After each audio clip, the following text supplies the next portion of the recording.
যতটা গর্জে ততটা কিন্তু বর্ষে না। আর ইসরায়েলের সামরিক সক্ষমতার একটা প্রমাণ আপনাদেরকে দিচ্ছি যে এদের কতটুকু ক্ষমতা আছে।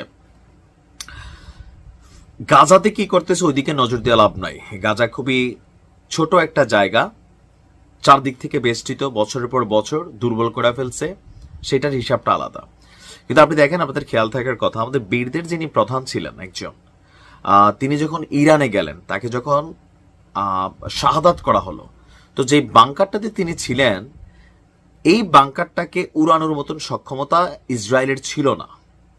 তারা করলো কি, আমেরিকা থেকে 1 টন না 2 টন ওজনের কি একটা আনলো, বা কাছাকাছি লেভেলের, যেটা দিয়ে বাংকারকে গুড়াইয়া ভেতরে থাকা মানুষটাকে শাহাদাত করা যায়, মানে হাওলাত করে আনছে। কিন্তু যেই জিনিসটা নিয়ে আমেরিকা ইসরায়েলের লাগাই দিছে, ইরানের পারমাণবিক কেন্দ্র বা পারমাণবিক মূল অ্যাক্টিভিটিস গুলো যেখানে করে ইরান, এই যে এতগুলো অভিযান হয়েছে 8 দিনে, মূল ইরানের যে পারমাণবিক শক্তির ভান্ডারগুলা বা ঘাঁটিগুলা, সেগুলার ধারে কাছেও কিন্তু ইসরায়েল যাইতে পারে না। ইসরায়েল যেগুলোতে গেছে, কোনটা বোঝাই, আমাদের পারমাণবিক বিদ্যুৎ কেন্দ্র আছে না রূপপুরে, এরকম যেখানে ইউরেনিয়ামকে সমৃদ্ধকরণ করে, মানে এগুলাকে পজিটিভ কাজে লাগানো হয়, হ্যাঁ, জ্বালানি শক্তি বা বিভিন্ন, তো এইরকম বেশ কয়েকটার ক্ষতি করছে।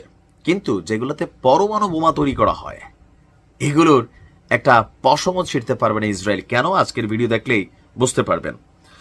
ইরানের পরমাণু কর্মসূচিকে ধ্বংস করার জন্য বদ্ধপরিকর মার্কিন যুক্তরাষ্ট্র, পশ্চিমারা এবং ইসরায়েল। কিন্তু